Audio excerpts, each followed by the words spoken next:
Haleluya, puji Tuhan. Apa kabar Bapak Ibu? Yang baru pulang dari liburan, puji Tuhan. Ya, untung Anda ingat pulang, saudara. Ada orang yang lupa pulang ya. Nah, saudara, kita punya season, kita punya musim setiap tahun. Saudara, musim kita kayak percaya saya sudah katakan minggu lalu bahwa kita tidak memakai istilah visi yang berubah setiap tahun. Bahwa visi kita tahun ini, visi tahun ini, enggak. Visi itu tetap sama, dia bertumbuh bisa, tetapi musim yang berganti. Dan musim dari gereja kita di tahun ini adalah thrusting and thriving. Tidak mudah untuk diucapkan, tetapi saudara arti bahasa Indonesianya adalah Anda mendorong kuat dan bertumbuh pesat. Saudara di dalam season di gereja kita, saudara supaya tahu, di dalam season setiap tahun itu ada tema-tema dui bulanan yang perlu dipecah-pecah untuk disampaikan untuk bisa menghantar saudara menangkap musim yang ada di tahun itu. Nah saudara gereja kita menganut 2 bulanan akan ada dui bulanan tema. Kalau Anda lihat di bawah itu ada apa itu namanya? Banner, nah itu ditulis mengenai arise and keep pushing. Itu adalah 2 bulan di mana saudara harus terus bangkit dan tetap mendesak.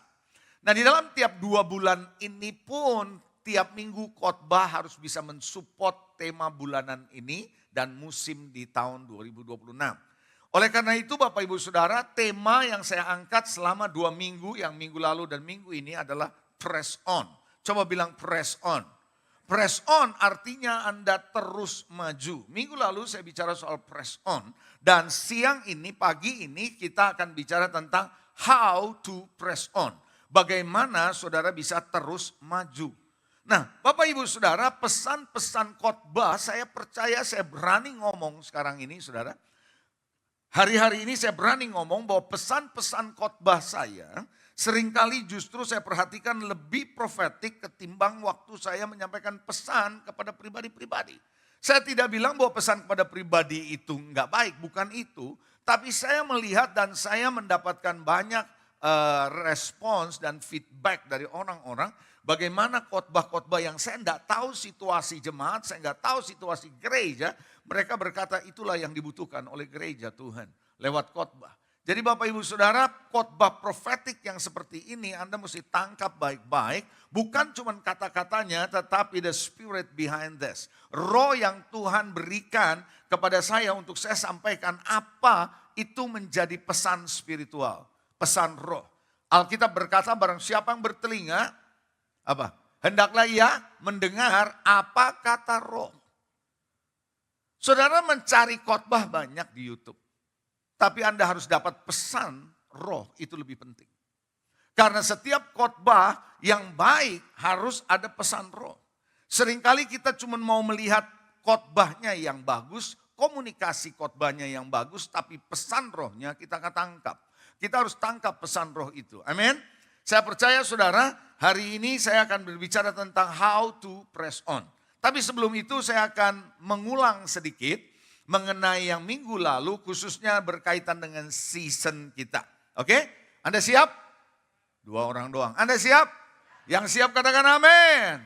Haleluya. Nah saudara, tahun ini season kita adalah thrusting and thriving, mendorong kuat dan bertumbuh pesat. Ya, Anda harus ingat itu dengan hashtag push stronger. Sekali lagi, push stronger.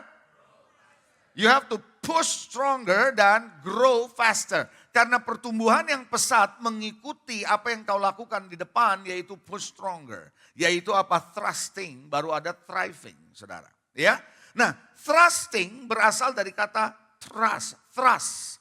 Ya saudara, trust itu percaya. Tapi kalau thrust itu beda lagi saudara, ada satu kekuatan. Daya dorong yang kuat saudara. Ya, nah thrusting artinya mendorong kuat. Sekali lagi sama-sama saya katakan mendorong kuat. Coba Anda pegang pundak di depan saudara, coba Anda dorong gitu. Coba Anda dorong gitu, coba Anda dorong gitu. Saudara dorong biasa sama dorong kuat itu tidak sama, betul ya? Nah Bapak Ibu Saudara, kenapa Anda mendorong kuat? Karena yang di depan yang Anda mau dorong berat. Oke. Yang Anda mau dorong ini ternyata nggak gampang untuk didorong. So kalau Anda nggak dorong dengan kuat, maka dia akan stay aja. Tapi kalau itu bukan cuma diem, tapi dia bergerak maju ke saudara, dan Anda tidak dorong, dia akan neken saudara Anda. Dia pasti neken. Nah saudara, 2026 Anda harus tahu bahwa tekanan itu kuat. Nah untuk menghadapi tekanan yang kuat, Anda nggak bisa meneng wae. Tahu meneng wae? Anda nggak bisa diem aja saudara, tapi Anda harus push back.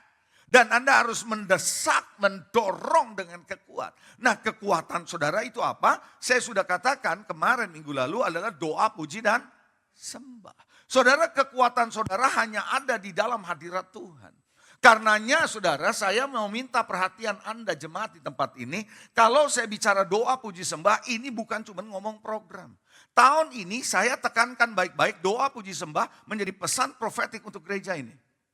Bahwa setiap saudara harus merespons tentang doa, puji, dan sembah. Bukan cuma sekedar, itu pernyataan yang sudah saya pernah dengar dulu. No, kali ini itu menjadi sebuah momentum di mana Anda perlu membangun doa, puji, dan sembah dalam hidup saudara.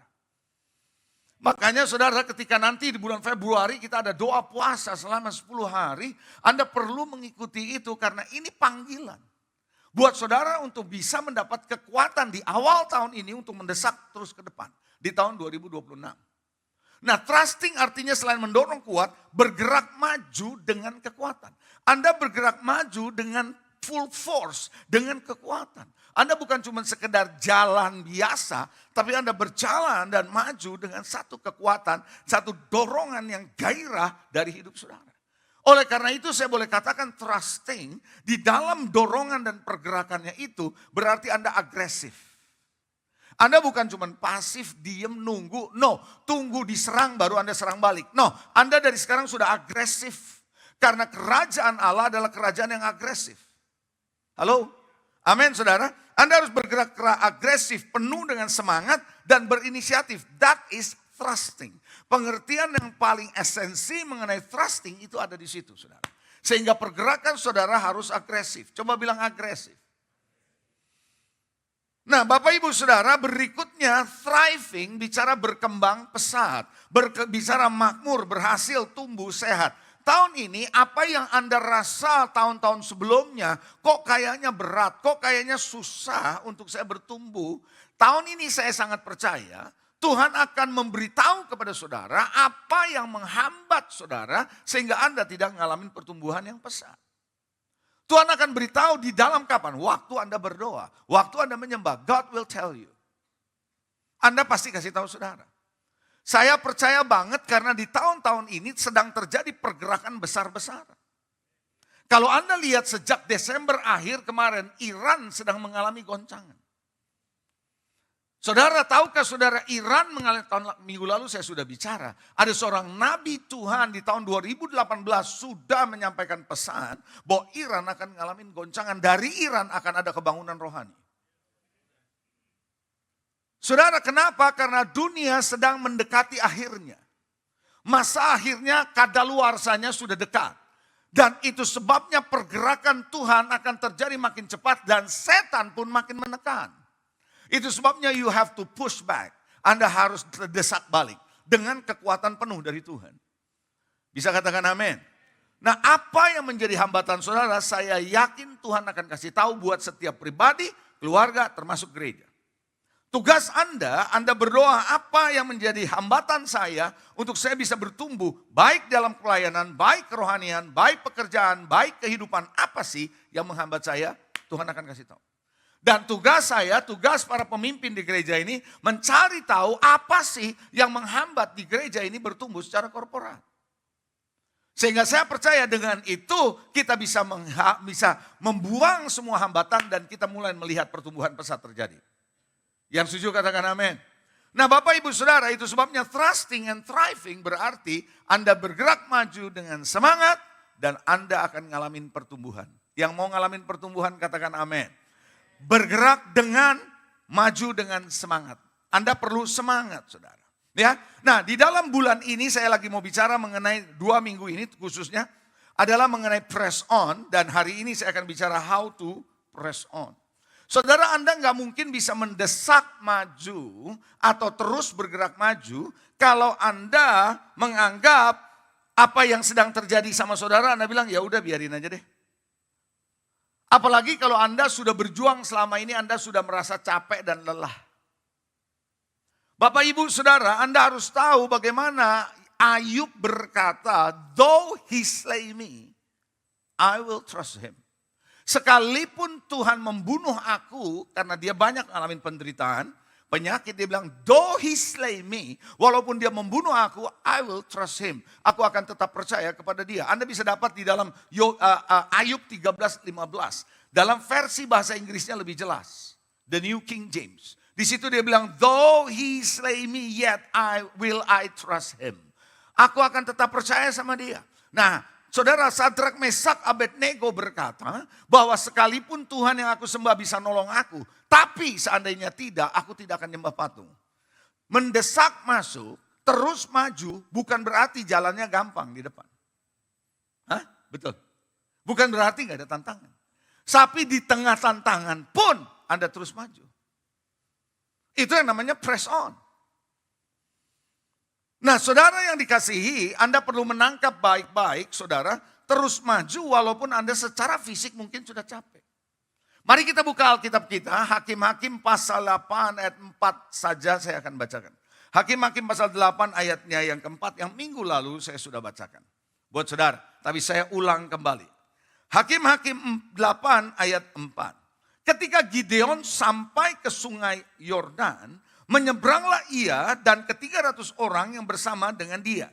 Anda perhatikan bahwa Gideon dengan 300 tentara sedang mengejar orang-orang Midian yang pernah menjarah mereka habis-habisan.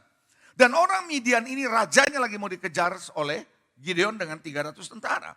Namun sejak waktu dia mau nyerang atau mau menangkap raja ini, ternyata dalam perjalanan mereka kecapean. Perhatikan baik-baik.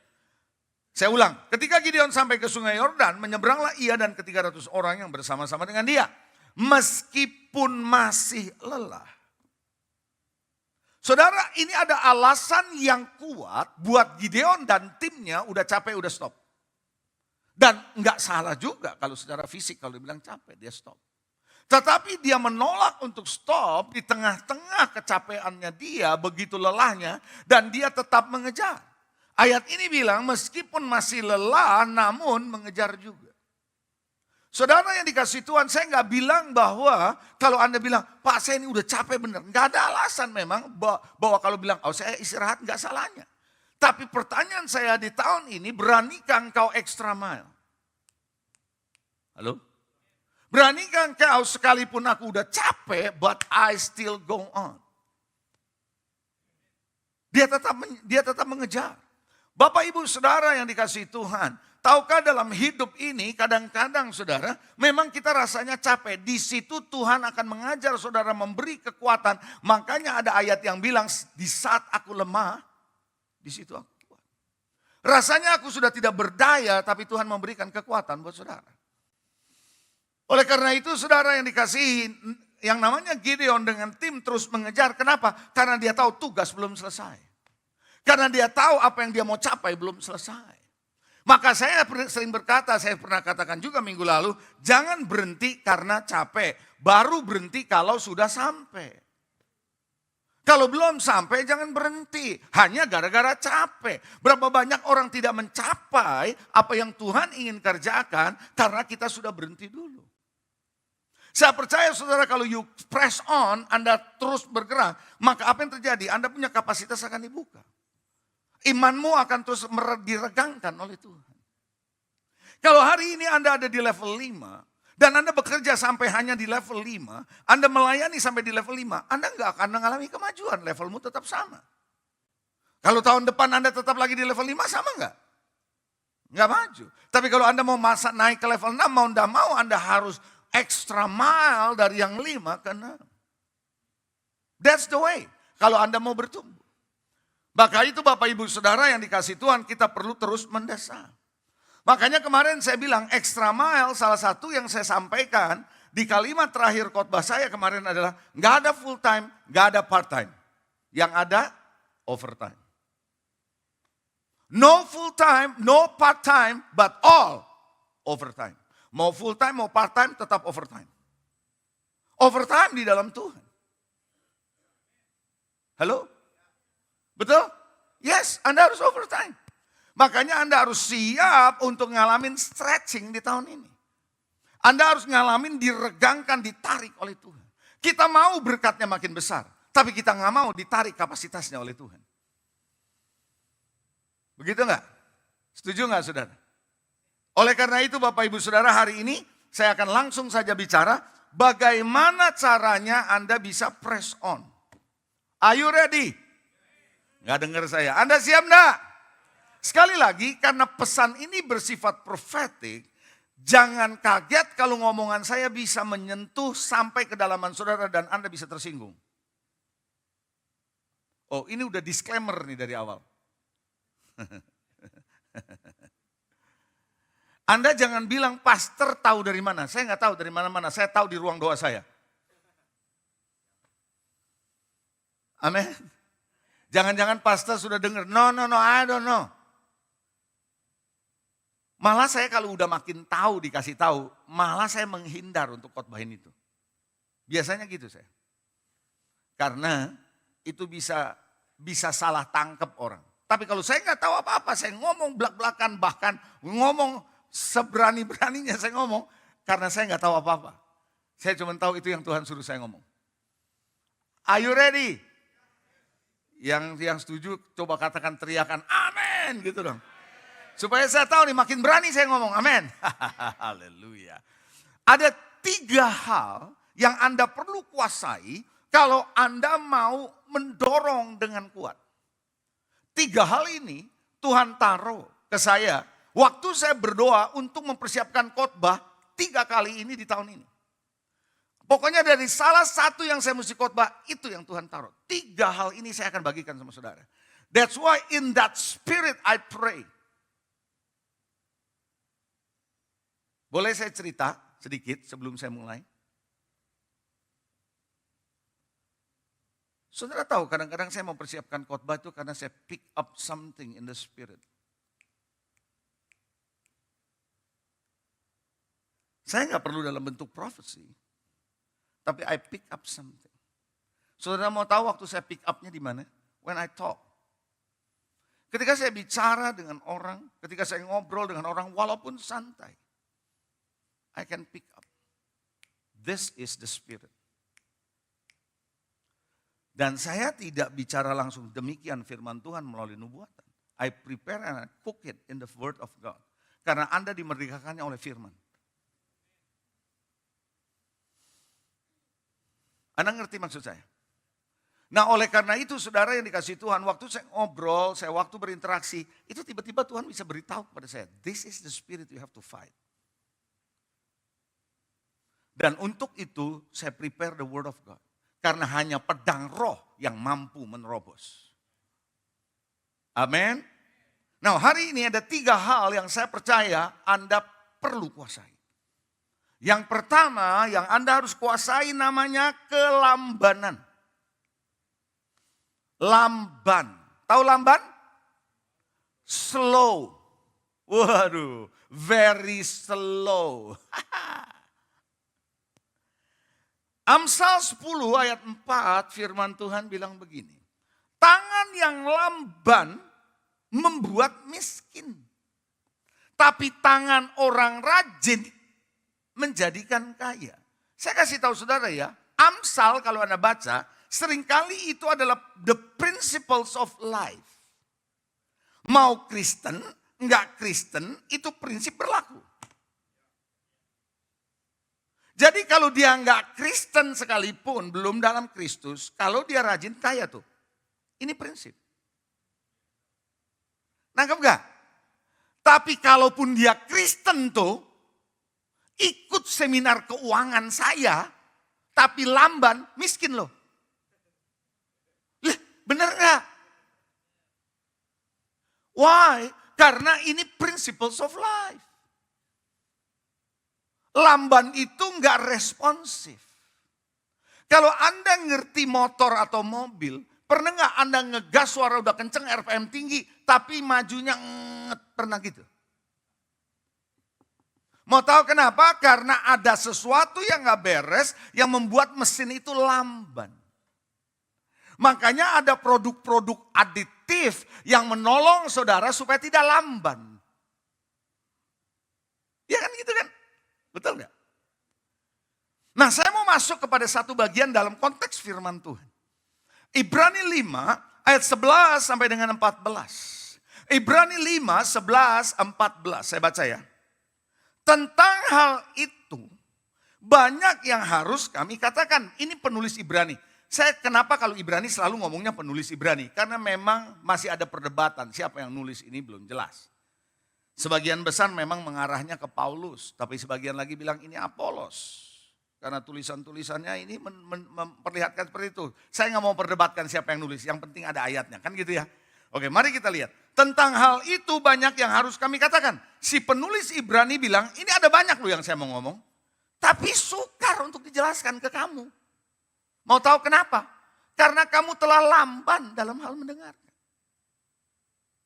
Jadi kira-kira kutipannya begini nih. Penulis Ibrani lagi frustrasi. Kalau saya lihat. Frustrasi sama jemaat. Frustrasi sama apa? Jemaat. Kenapa dia frustrasi? Dia bilang gini, mestinya tuh ya gue banyak yang mesti ngomong sama lu. Tahu? Gue nih tahu banyak yang saya mau sampaikan sama kamu. Tapi gak bisa gue jelasin sama lu. Kenapa? Lu lambat dengarnya. Anda tahu gak kira-kira penulis Ibrani frustrasi kayak gitu? Jadi Anda tahu kenapa pendeta bisa frustrasi ya? Dia tahu banyak, dia mau ngomong banyak, aduh, tapi susah karena lama dengernya. Lu lambat bener dengernya. Udah nangkep tuh ayat. Jadi saya sengaja mengeluarkan ayat ini, spirit di balik ayat itu apa? Frustrasi tuh, ngadepin jemaat yang begitu. Oke. Saya lanjut ya. Lalu dia bilang nih, coba lihat konteksnya kenapa dia frustrasi. Sebab sekalipun kamu ditinjau dari sudut waktu nih, udah lama lu jadi Kristen, sudah harusnya jadi pengajar. Tapi kamu masih perlu diajarkan asas-asas pokok dari penyataan Allah, masih perlu susu, bukan makanan keras. Yang kayak kamu nih, mestinya udah makanan keras, gua kasih keras, mental lo. Gitu. Kayaknya Anda gak nangkep tuh frustrasinya si penulis itu. Nangkep gak lo? Gua kasih makanan keras, tersinggung lo. Gua kasih makanan keras, pendeta ngomong terlalu keras. Itu tuh dia frustrasi tuh. Itu yang maksud saya ngomong di situ, bukan saya. Ini loh saudara.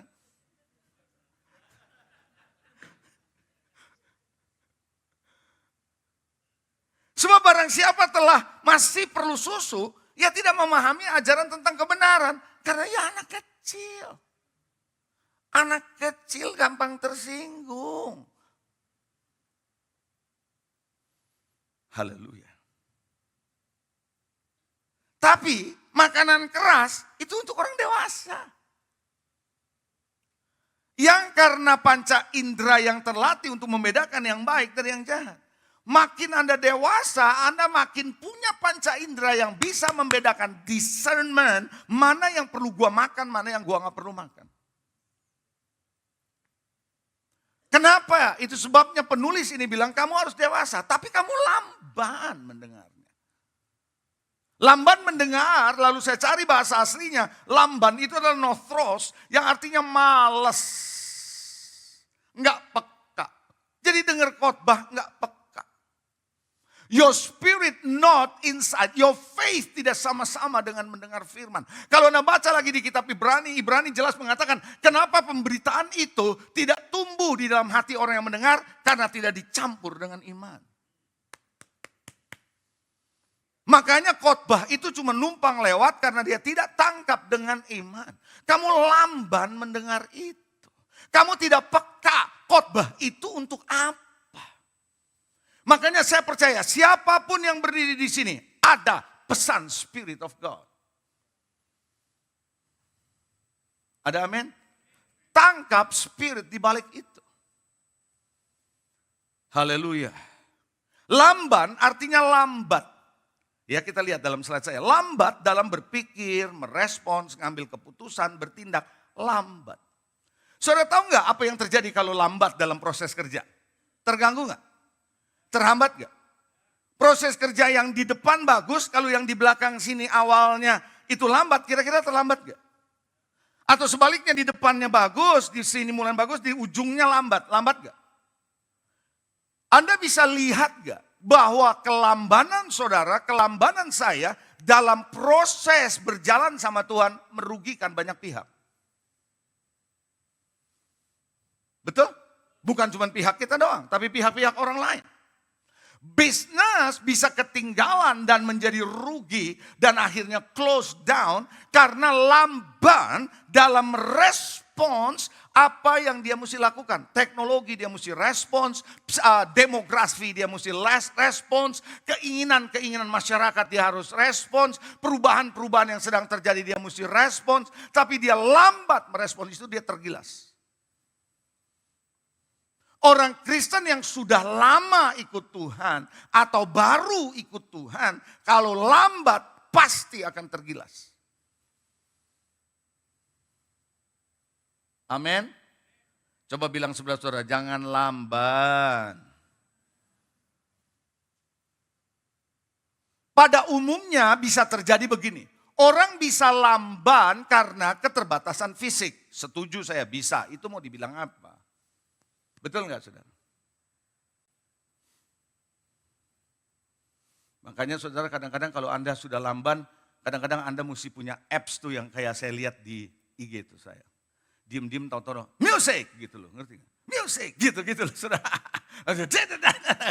Pernah lihat nggak? Kadang-kadang Anda punya musik apps begitu tuh.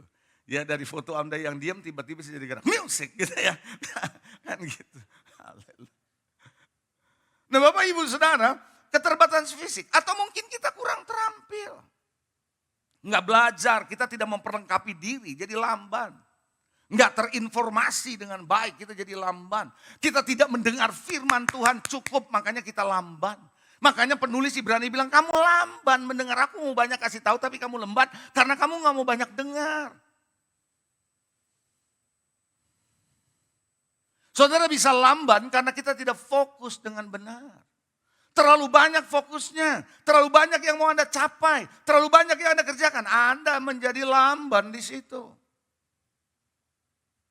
Tekanan-tekanan pekerjaan, tekanan dalam bisnis bisa membuat saudara juga jadi lamban dalam respons. Karena Anda sedang stres. Halo? Jangan lamban, coba bilang jangan lamban. Hari-hari ke depan menjelang kedatangan Tuhan, percepatan sedang Tuhan kerjakan dan Anda harus belajar untuk sigap gercep. Terhadap orang-orang yang butuh pertolongan, Anda harus gercep. Terhadap orang-orang yang butuh Yesus, Anda perlu gercep. Atau orang-orang yang sakit yang perlu didoakan, Anda harus gercep. Bukan Anda lamban. Amin. Saudara, Anda gak mungkin bisa push, Anda gak bisa trusting, Anda gak bisa mendorong kuat kalau kita lamban. Setuju gak gitu? Bagaimana supaya saudara tidak lamban? Maka apa yang terjadi? Telingamu harus sering dengan firman, karena firman yang memerdekakan saudara. Merespon terhadap firman. Dan yang pasti adalah, seringkali tanpa Anda sadari, pemulihan hati itu penting. Orang bisa lamban juga karena masalah hatinya loh. Dia kalau udah putus asa, dia udah curiga, dia udah gak percaya jadi lamban. Contoh ya, kalau Anda curiga sama seseorang di dalam tempat kerja saudara, teman, atau bos saudara, supervisor saudara Anda curiga. Supervisor saudara kasih saudara tugas, Anda gak kerjain segera loh. Karena Anda penuh kecurigaan. Kita bikin lamban. Halo? Anda merasa nanti kalau gue udah kerjain gue diginiin sama dia. Kenapa? Karena Anda curiga. Hati itu masalahnya. That's about the issue of the heart. Makanya benar ya kalau dalam bahasa Inggris, the heart of the issue is the issue of the heart. Masalah daripada persoalan-persoalan utamanya itu adalah hati kok. Makanya Tuhan bilang bahwa jagalah hatimu dengan penuh kewaspadaan. Karena dari situ terpancar kehidupan. Jangan lamban. Nah saudara, kalau Anda mau mengalahkan kelambanan gimana caranya? Jangan nunda-nunda. Orang lamban itu gini, mengerjakan, tapi pelan. Ini, pikirannya macam-macam. Nah, kemarin itu ada khotbah multitasking, overthinking. Kita terlalu multitasking, saudara, ini kerjaan ini akhirnya kita jadi lamban. Kenapa orang kalau pagi habis bangun tidur, duduk di kamar mandi di tahtanya, bawa HP, selesailah sudah. Selesai sudah. Anda ngerti maksud saya? Sambil duduk di takhta Allah, Anda bawa HP, setengah jam juga gak kelar tuh.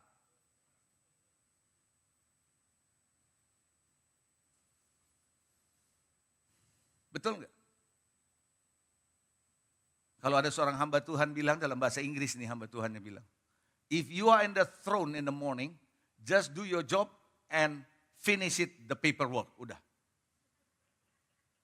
Go out from the room. Anda akan jadi lamban di situ. Salah satu kelambanan adalah kita tidak bisa menjadikan diri kita disiplin. Orang lamban gak bisa disiplin. Betul nggak? Coba bilang disiplin. Kata disiplin adalah kata yang banyak dihindari orang pada hari-hari ini. Padahal itu kata penting itu. Nggak ada apapun dalam hidup ini tanpa pendisiplinan. Anda bisa bayangkan kalau matahari nggak disiplin terbitnya. Anda bisa bayangkan kalau matahari tidak disiplin turunnya. Mau jadi apa? Tuhan itu sudah menunjukkan bahwa alam semesta itu disiplin. Jantung itu disiplin. Mau tidur, mau gerak, pasti berdetak. Kalau nggak disiplin, selesai loh. Benar apa enggak? Oh, come on. Tadi pagi saya katakan bahwa kenapa orang suka telat? Karena dia tidak disiplin dengan dirinya.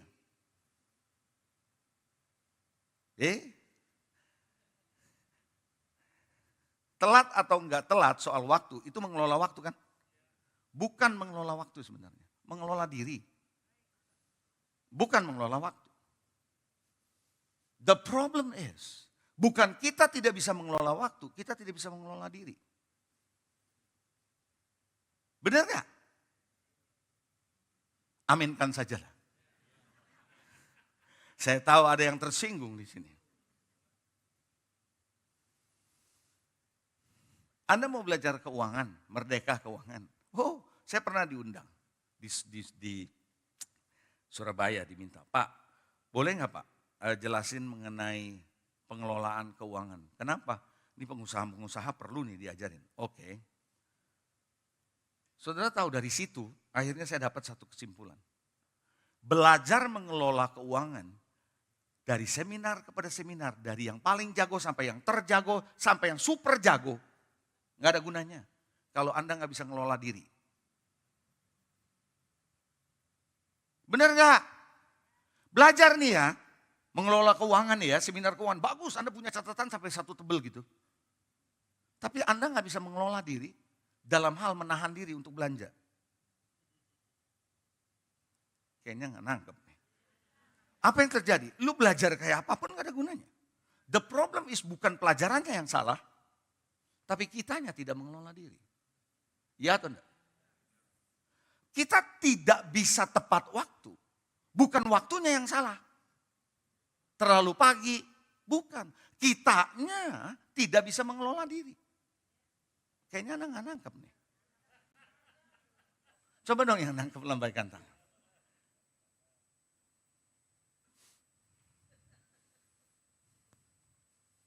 Anda mesti tahu kebutuhan waktu saudara berapa lama untuk bisa on dengan waktu yang ada. Hibernating saudara berapa lama? Tahu hibernating? Anda mesti waktu tuh ya, kan ada orang tuh nggak bisa langsung dibangunin, langsung on, langsung gerak. Nggak bisa gitu. Ada orang tenang dulu, Pelan dulu, duduk dulu di ranjang. Terus pegangin ranjang, gak tahu ngapain tuh ranjang dipegangin. Tenang dulu, pelan dulu. Betul nggak? Halo? Bangunnya gini dulu. Nah, gitu kan? Itu kan butuh waktu tuh. Belum lagi ke toilet, betul nggak? Nah pertanyaan saya, Anda mesti tahu berapa waktu yang Anda butuhkan untuk bisa on time itu. Kalau Anda nggak ngerti ini, Anda ikutin, Anda punya kebiasaan tapi Anda nggak mau persiapkan waktu ini, pasti telat tuh. Benar? Kalau saya tahu. Saya butuh 2 jam. Kalau datang ibadah di sini jam 7. Karena kan setiap kali pasti tanya tuh bagian hospitality. Pastor datang jam berapa? Jam 7 saya bilang. So karena saya tahu jam 7 saya datang, I need 2 hours before untuk mempersiapkan hibernating saya. Saya juga gitu, kadang-kadang duduk diem dulu gitu loh. Beneran, sama diem dulu. Saya ngerti, ya saya juga manusia bro. Kan gitu kan, saya juga tahu. Jadi saya duduk dulu, saya tenang, giniin. Kadang-kadang saya stretching dulu gitu loh. Ke toilet. Yang pasti saya punya waktu, saya pasti masuk ke ruang doa dulu. Kalau sempat saya bikin kopi di rumah. Kalau enggak ya udah, 2 jam saya perlu. So apa yang harus saya lakukan? Jam 5 saya harus bangun. Enggak ada pilihan. If saya mau datang di sini jam 7. Artinya, saudara bukan mengelola waktu saja, tapi mengelola diri. Betul nggak?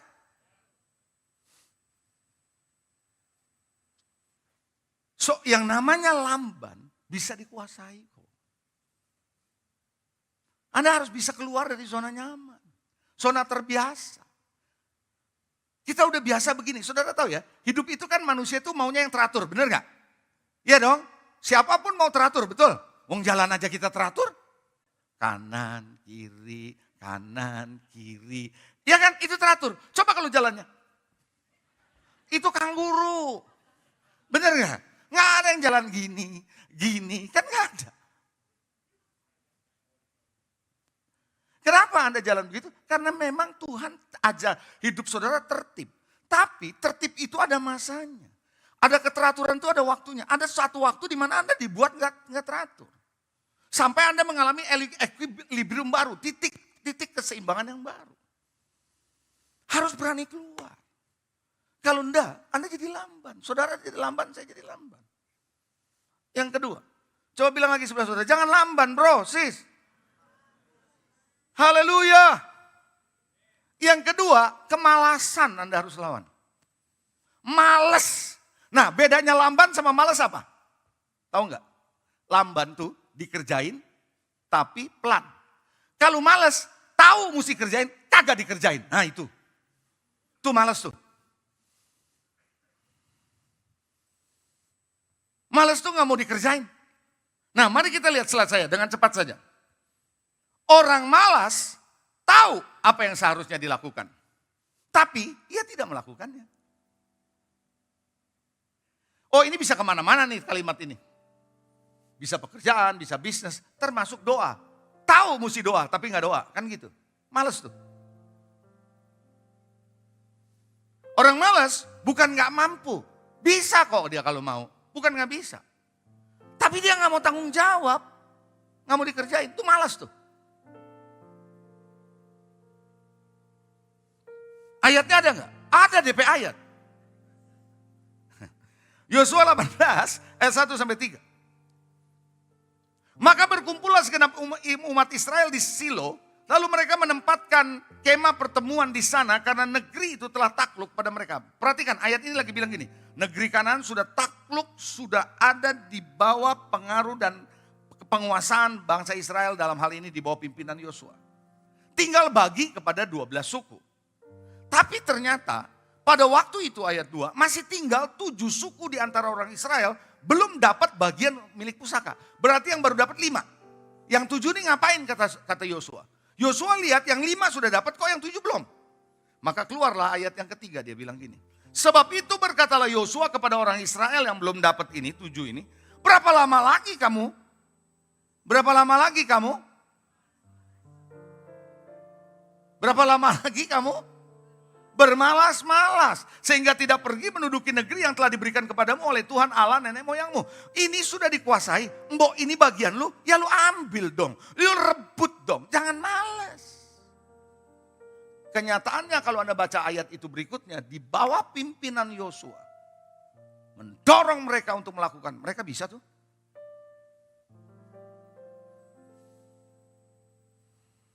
Kenapa? Malas. Sebenarnya hak saudara sudah selesai di atas kayu salib. Sudah diberikan penuh kepada saudara. Tapi kenapa kita tidak terima? Salah satu alasan yang paling besar, malas.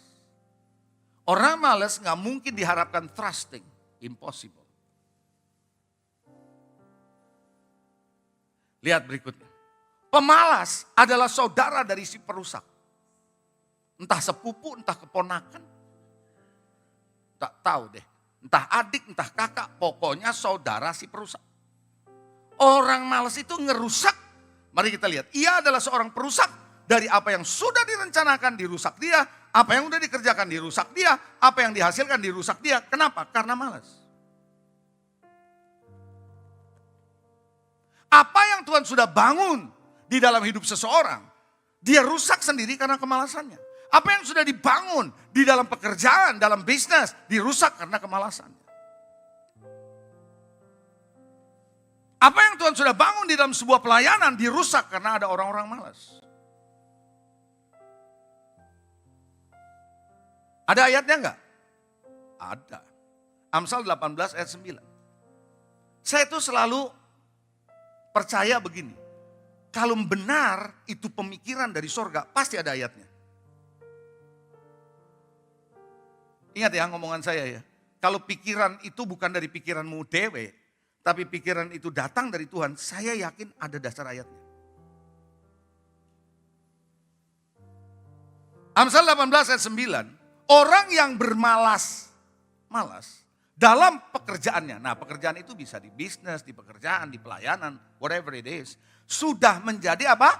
Saudara dari. Jadi saudara tergantung nih, Anda mau menjadi saudaranya perusak gak? Kalau Anda mau masuk dalam familinya dia sih silakan. Amsal 24 ayat 30 lihat. Wah dua ayat ini sih. Aku melalui ladang seorang pemalas. Orang malas bisa punya properti. Tapi propertinya hancur di bawah tangan dia. Mungkin itu warisan yang dia terima. Bisa jadi. Mari kita lihat, aku melalui ladang seorang pemalas, kebun anggur orang yang tidak berakal budi. Lihat, semuanya ditumbuhi onak, tanahnya tertutup dengan jeruju, temboknya sudah roboh. Kenapa? Dia punya properti, dia nggak urus karena dia malas. Hancur tuh properti. Anda punya bisnis, Anda nggak urus, malas, hancur. Anda punya talenta, Anda punya karunia. Tapi Anda nggak kembangin, Anda nggak urus, hancur, rusak, nggak akan berlaku, nggak akan bisa berkembang. Apapun. Lihat lagi berikutnya. Pemalas itu suka menipu dirinya sendiri dan menganggap dirinya bijak. Orang malas tuh dia merasa bahwa dia tuh udah hebat dan lebih hebat dari yang lain. Ayatnya, Amsal 26 ayat 16. Si pemalas menganggap dirinya lebih bijak loh dari 7 orang yang menjawab dengan bijak. Coba bayangin. Udah 7 orang jawab dengan bijaksana, dia merasa lebih. Tuh, pemalas begitu rata-rata. Merasa dirinya punya pemikiran yang hebat. Padahal karena apa? Malas dia kerjain.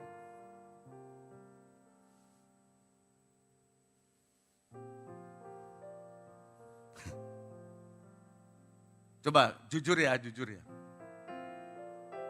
Jujur ya. Boleh ada orang jujur di sini? Saya nih pernah kerja di dunia sekuler. Jadi kalau saya tahu nih kerjaan ini berat nih, saya malas nih kerjaan ini. Ngerti gak? Padahal ini penting saya tahu, tapi saya malas nih kerjaan ini. Loh, saya pernah loh gitu-gitu pernah punya persoalan itu. Tapi sudah dimerdekakan. Saudara mau tahu apa? Saya kasih usul. Bagusnya gini. Supaya ini gak dikerjain, itu maksudnya. Dan usulan saya lebih bijak dari 7 orang yang bilang bijak. That's the problem with orang malas.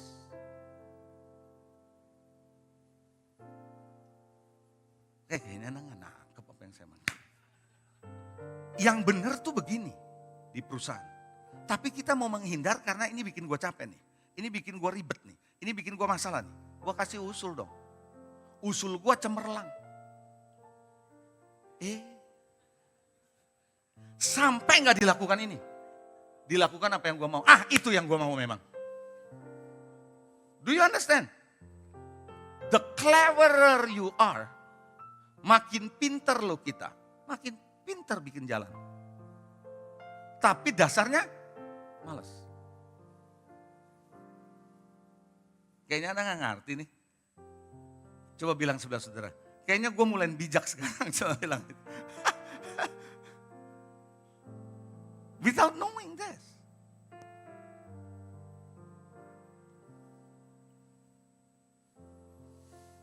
Orang malas tidak pernah bisa mencapai apa yang sudah direncanakannya. Oh, planningnya banyak, saudara. Saudara, orang malas tuh bukan gak bisa bikin planning. Planningnya banyak tapi gak dikerjain satupun. Amsal 12:27. Orang malas tidak akan menangkap buruannya. Itu planningnya tuh mau berburu tuh. Tapi gak bisa nangkap. Tapi orang rajin memperoleh harta yang berharga. Pertanyaan saya, apa yang terjadi dalam diri seseorang? Kalau lamban dan malas menyatu dalam diri dia. Apa yang terjadi? Dalam diri orang yang lamban dan malas itu bersatu. Apa yang terjadi? Hancur hidupnya. Jangan heran kalau kita kerja gak naik pangkat tuh. Gak heran. Atau gak heran Anda pangkatnya tinggi, tapi Anda gak produktif. Bahkan bisa merusak. Ada ayatnya. Coba lihat, Pengkhotbah 10 ayat 18. Wah, ini ayat saudara. Oleh karena kemalasan, runtuhlah atap. Dan oleh karena kelambalan, bocorlah rumah. Udah atap runtuh, bocor, selesai rumahmu. That's what you build. Spirit. Yang bikin kita lazy. Hati-hati. Anda duduk di kursi lazy boy boleh sih. Tapi jangan jadi lazy boy.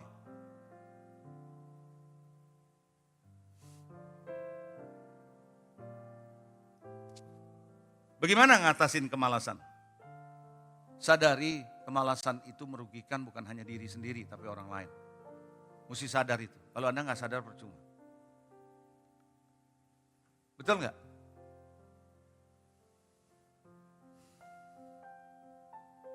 Yang pasti orang malas itu perlu bertobat. Perlu bertobat. Melalui apa? Cara pikir yang baru. Pembaharuan akal budi lewat firman. Dengan ayat-ayat yang saya sampaikan tadi, mestinya kita mengerti bahwa malas itu bahaya. Nangkep dulu itu. Kalau kita nggak nangkep, kita nggak akan bisa menang atas mengalahkan kemalasan.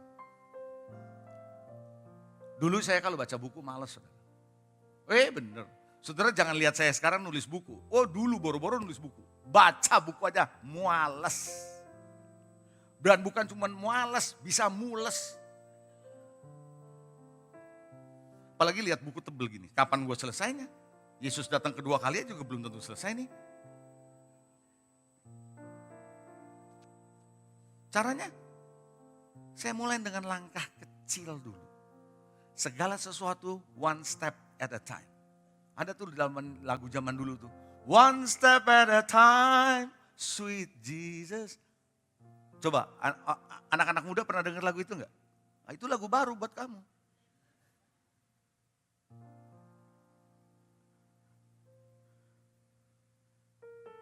Apa yang saya beli? Buku-buku Kenneth Hagin yang tipis-tipis. Kesaksian tentang iman, itu saya baca. Sebentar selesai. Satu buku selesai, dapat rasa sense of accomplishment. So tercapai juga saya baca buku. 1, 2 lama-lama tambah tebel. Sampai sekarang tebel pun gak masalah. Malas dilawan dengan langkah awal yang kecil. Lakukan. Serius, kalau Anda bangun siang hari bolong, mulailah belajar bangun pagi. Loh, saya nunjuk begini bukan nunjuk orangnya lagi, kebetulan aja nunjuk, jangan merasa tersinggung. Lihat kebetulan saya ngomong begini, jangan merasa, aduh si pastor kenapa nunjuk gua? Enggak, kebetulan lu kayak gitu. Saya mesti perjelas aja gitu loh. Enggak, kadang-kadang orang bisa bereaksi salah. Kenapa sih dia si pastor kalau ngomong lagi begitu nunjuknya ke gue lagi? Enggak, kebetulan aja tangan saya ke sana.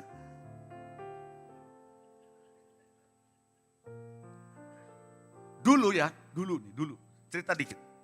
Saya kalau pulang keluar kota, tanya istri saya tahu kok. Koper tuh, saya nggak bakal beresin tuh. Bisa berhari-hari koper nongkrong di situ. Baju bekas juga ada di situ. Dari kita tahu ada apa di dalam sampai lupa di dalam itu ada apa. Saking kelamaan, ngerti gak sih? Tapi then I learn from someone. Jujur saya pernah ketemu seorang sahabat. Saya gak apa-apa ngomong begini kalau dia dengar. Ini menjadi blessing compliment buat beliau. Teman saya di Australia, itu kalau kerja begitu tuh. Selesai dia capek, langsung dia kerjain. Dia gak tunda, dia bilang besok ada urusan lagi. Dari situ dia keluarin satu ayat. Besok Pak ada kesusahannya sendiri. Bener juga orang ini. Saya bilang ini ada ayatnya dia ngomong.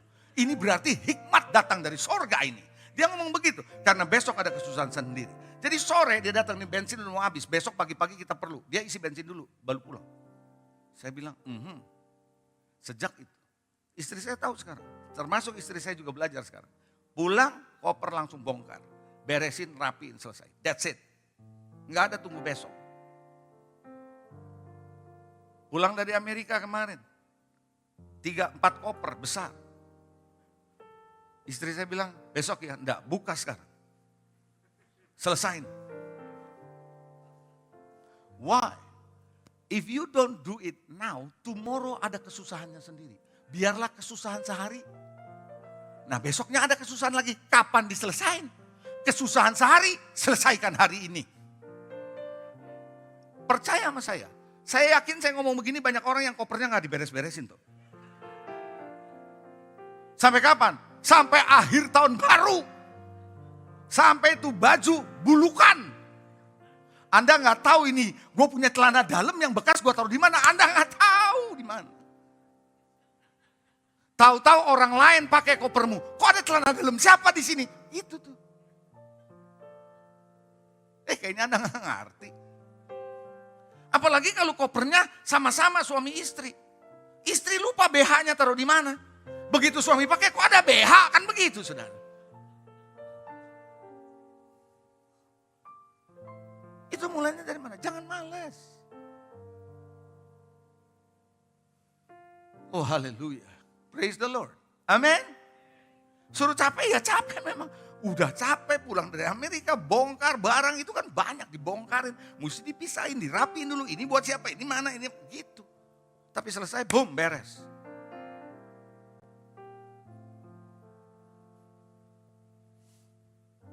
Halo?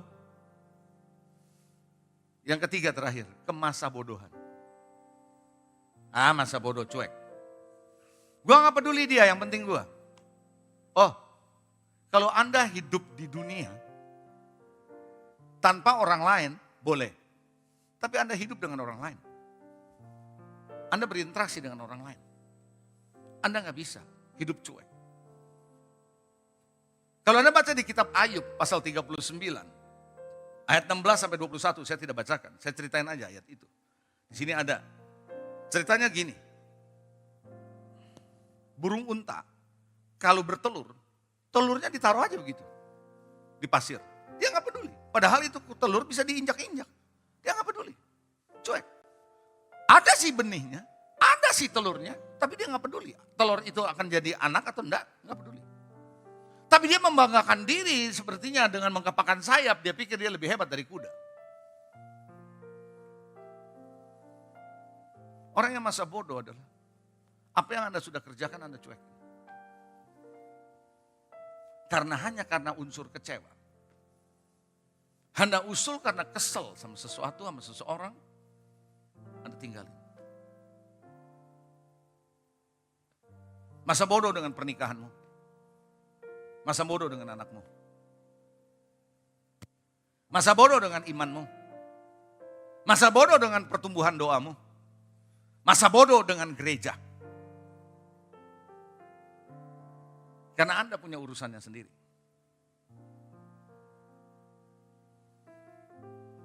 Kalau saya sebagai pastor, saya ngomong bicara korporat.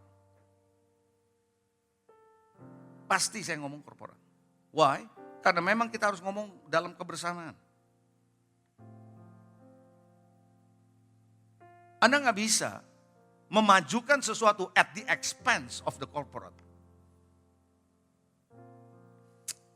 Nangkep gak? Kira-kira ngerti gak? Anda nggak bisa melakukan sesuatu yang Anda suka dengan mengorbankan korporat. Nggak bisa. You have to see as a corporate. As a corporate body, we have to know.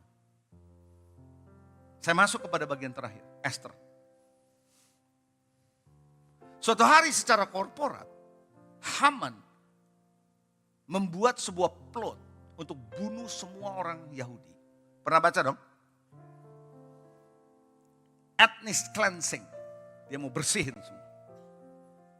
Mordekai dengar itu.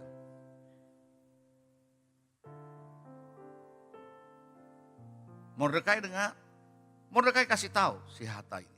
Kasih tahu tuh sama Esther. She has to do something. Dia mesti lakukan sesuatu. Kalau nggak habis nih, dia ratu kok. Sampailah kepada Esther. Esther kasih tahu. Kasih tahu sama Mordekai. Di negeri ini ada aturan. Kalau belum waktunya menghadap raja, urusannya mati. Kasih tahu, nggak mungkin. Saya beritahu, saya berhenti sebentar. Saya tahu saya butuh waktu sedikit di situ. Secara hukum, akal sehat, Esther benar. Hati-hati kalau Anda cuma melihat logik masuk akal. You need to know the spirit behind this.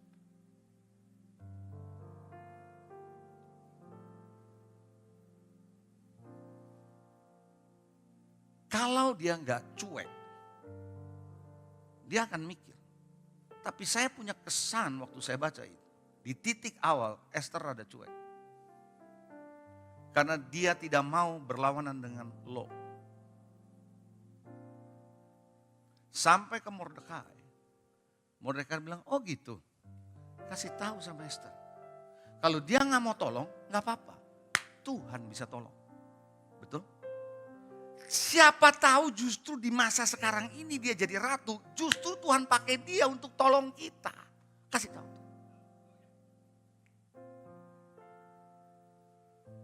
Kadang-kadang sikap masa bodoh kita is inside heart. Tapi yang di luar di pikiran saudara benar kok. But inside is not right. Nangkep gak? Sampai akhirnya dia sadar, oke, kalau gitu saya harus mempertaruhkan diri saya. Saya berhadapan dengan raja, mati-matilah. Lewat itu dia menyelamatkan satu bangsa. Kemana saya mau bawa? Anda tidak bisa masa bodoh. Gua gak tahu yang itu. At the expense of the corporate, Anda bisa. Why? Karena siapa tahu justru kamu dibangun, disiapkan Tuhan untuk masa sekarang ini. Untuk kepentingan korporat.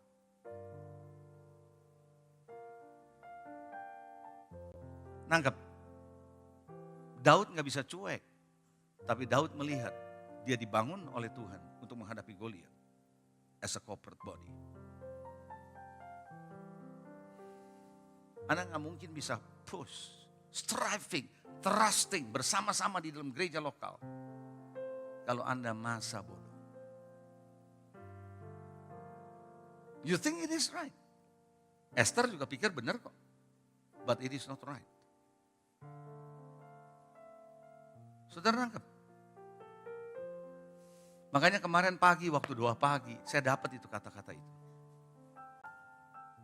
Setiap pencobaan ada jalan keluar, pasti. Tapi jalan keluarnya Anda harus bisa mendesak dan mendorong. Esther mendorong dirinya. Akhirnya dia bilang, she gave his life. Mati-matilah, tapi aku hadapi. Ternyata jalan keluarnya ada di situ.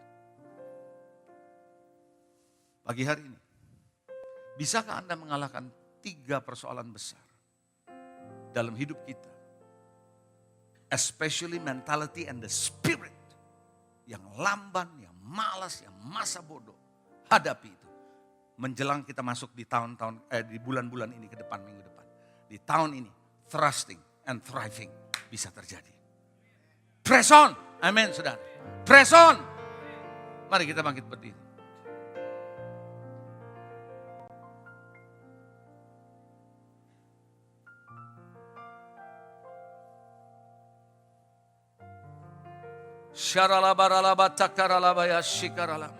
Ambil waktu.